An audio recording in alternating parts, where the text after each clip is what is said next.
Hey guys, welcome to my new vlog. আৰু এয়া আমি দুজনী ধুনিয়াকৈ ৰেডি হৈ লৈছো আৰু গেটটো তালা মাৰি লৈছো আৰু এতিয়া বাজিছে সন্ধিয়াৰ 6টা আৰু কোত যাম হয়তো আপোনালোকে গমে পাইছে আমি যাব লৈছো আজি হনুমান মন্দিৰত কাৰণ আজি যেহেতু মঙ্গলবাৰ আৰু কোৱা যে মঙ্গলবাৰে হনুমান মন্দিৰত যোৱাটো ভাল কিয় ভাল মানে সকলো বলে যিবিলাক আমাৰ জীৱনত দুখ কষ্ট চলি থাকে সেইবিলাক সংকট মোচন হয় সেই কাৰণে আমি দুজনী ধুনিয়াকৈ ওলাই লৈছো যেহেতু আমাৰ ৰুম আছে ৰাজগড়ত আৰু এইটো আছে লাচিত নগৰত তো আমাৰ ইমান দূৰ নহয় একদম ওয়াকিং ডিসটেন্সত আছে অকল 10 মিনিটস লাগে আৰু আমি আহিয়ে পালো আমি দুখন থালি লৈ ললো চাকিৰ কাৰণে আৰু লৈ কিনে আমি মন্দিৰৰ ফালে আগবাঢ়ি গলো আৰু এ আমি চেন্ডেল খুলি হলো তাৰ পিছত আমি ধুনিয়াকৈ ভৰি হাত কিখন ধুই লৈ শান্তি হৈ ললো অলপ যেহেতু আমি দূৰৰ পৰা আহিছো হোস্কাৰি তাকো বুলি সেই কাৰণে ভৰি হাতখিনিকে ধুই ললো আৰু এয়া চাকচোন মন্দিৰৰ পৰিৱেশটো ইমান ধুনিয়া লাগে মানে আহিয়ে মনটো মোৰ ভাল লাগি গৈছে এয়া চাক ৰাস্তাৰ ওচৰতে একদম এইটো ৰাস্তা আৰু এইফালে মন্দিৰ আপোনালোকে একদম বিচৰাত একদমে অসুবিধা নহয় লাচিত নগৰ হনুমান মন্দিৰ বুলি যদি আপোনালোকে মেপত মাৰি দিয়ে তেতিয়াহলে যদি আহে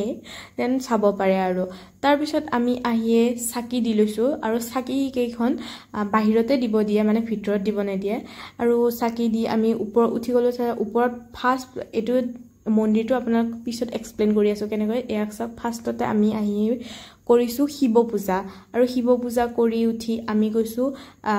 এইফালে চাকচোন বেৰাত কি ধুনিয়াকৈ হনুমান চালিসা লিখিত আছে আৰু এই ছোৱালীজনীক চাকচোন পঢ়ি আছে আৰু আমিও সেই কাৰণে মোৰ যেহেতু ইমান প্ৰনাউন্সিয়েচন ভাল নহয় মানে হিন্দীৰ কি হে তথাপিও ট্ৰাই কৰিছো তাৰ পিছত নেক্সট ফ্লোৰত আছে ৰামচন্দ্ৰ লক্ষ্মণ আৰু সীতা আৰু তেওঁলোকক সেৱা জনাই আমি আকৌ একদম গ্ৰাউণ্ড ফ্লোৰত নামি আহিলো আৰু গ্ৰাউণ্ড ফ্লোৰতে আছে হনুমান মানে হনুমানৰ যেটো মূৰ্তি তেওঁ প্ৰতিষ্ঠা কৰিছে আৰু আমি প্ৰসাদ খাই ধুনিয়াকৈ বহি লৈছো তেওঁৰ আগত আৰু আমি এতিয়া ৰখি আছো আৰতি হোৱালে যাতে আমাক বহুত আশীৰ্বাদৰ জৰুৰত হৈছে আৰু এডাল চাকচোন এডাল হৈছে এডাল গছ আৰু গছৰ তলত হনুমান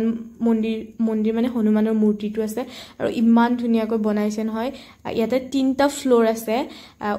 ফাৰ্ষ্টতে আছে শিৱ তাৰ পিছত আছে ৰাম আৰু তাৰ তলতত আছে হনুমান আৰু এইবোৰ চাইছো মানুহবিলাকে ৰখি আছে আৰতি কাৰণে আৰু আৰতি আৰু ষ্টাৰ্ট হৈ গ'ল অলপ আশীৰ্বাদ লওঁ ইয়াতে মোৰ ভিডিঅ' কৰা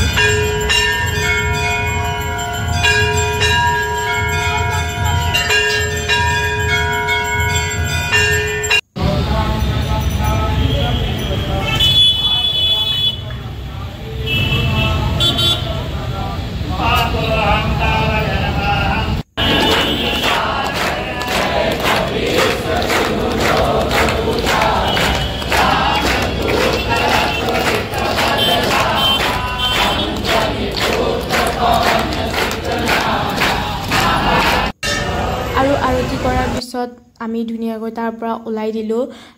এতিয়া 7:30 মান হৈছে 7টা বজাত পুৰা আৰতি ষ্টাৰ্ট হয় আপোনালোকে যদি আহে সন্ধিয়া টাইমত আহিব আহি থাকোঁতে আমি দেখা পালো শ্বপিং মল কেইখন আৰু জানেই ন কাপোৰ দেখা পালে ইয়াতে ইফালে সেল মেক্সত এবাৰ সোমাই দিলো যেটো মেক্সৰ শ্বপিং মল তাৰছত আমি সোমাই অলপ কাপোৰ চালো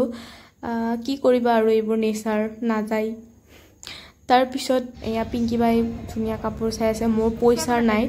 তথাপিও সোমাইছো আৰু কিন্তু তাইটো কোলা টপ ব্লেক টপটো চাইছে কিন্তু এই ড্ৰেছটো মোৰ খুব ভাল লাগিছে তাই যেটো লৈ আছে কিন্তু এটো বহুত আউট অফ বাজেট মোৰ কিন্তু আমি দুইটা একদম সেম টপ লৈ ললো দুইটাই ধুনিয়াকৈ টুইনস কৰিম বুলি লৈ কিনে উঠি বাকি হিলাকো দেখাই দিছো আপোনালোকক কি আছে বিভিন্ন ধৰণৰ বস্তু লাগে তাৰ পিছত আমি বিলিংটো কৰি কিনে আমি ওলাই দিলো তাৰ পৰা বেছি টাইম আৰু চাই থাকিব নোৱাৰো যেহেতু ৰাতি হৈ গৈছে ওলাই আহি কিনে আমাৰ বহুত ভোক লাগিছিল হয় কাৰণে আমি ৰিপুজত সোমাই দিলো আৰু বেলেগ কিনো খাম আৰু কফিকে খাম বুলি ভাবিলো সো তাই কফি আনিলে আৰু এইটো কিনিলে ক্ৰীম বন আৰু আমি এনেকৈ খাই